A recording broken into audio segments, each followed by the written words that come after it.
All right, welcome back to The Count, where we are counting down the major stories of the week. The S&P 500 had a weekly gain of about 6.5%, but that's just the index's second positive week in the past 12. It brings us to story number 7, bear market. Yes, it has been a rough 2022 so far for the markets. For more, let's bring on Max Baecker, the COO of American Hartford Gold. Max, thanks so much for being back with us. Good to see you. Good to see you. Thanks for having me. Easy question, simple question. Is a recession inevitable in your opinion? Well, as you said, it's been a pretty tough year. The Fed is raising rates into an economy that's already showing major signs of slowing down, and that's not going to end well.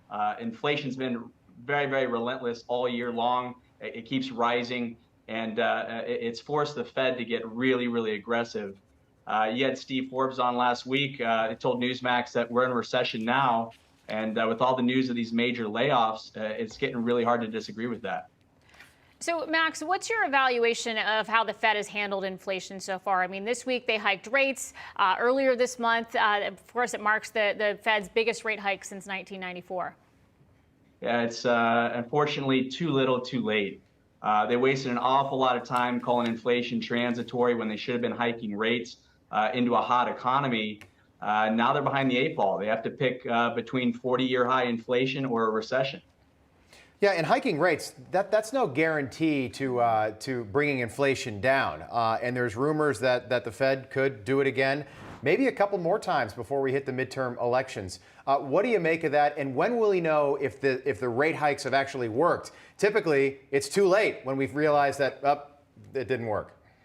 Yeah, typically the Fed doesn't tell you you're in a recession until you're halfway through it. Right. And unfortunately, this is one of those unique situations where supply chain issues, the price of oil, all those things are really weighing on the economy, weighing on the overall figure of inflation, and interest rate hikes may not even affect that. So we may get to a point where we're at 4 or 5% interest rates from the Fed, and it hasn't done anything to really affect the inflation number.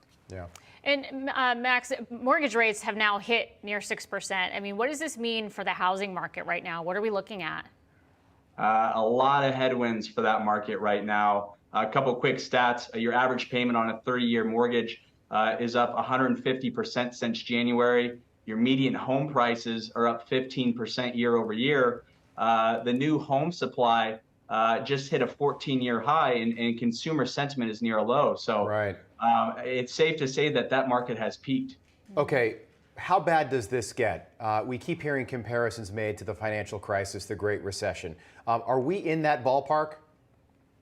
I don't want to go that far. Certainly, we're recession's on the horizon, or we may already be in one. There was a lot of money printed, over the past year, over the past couple years.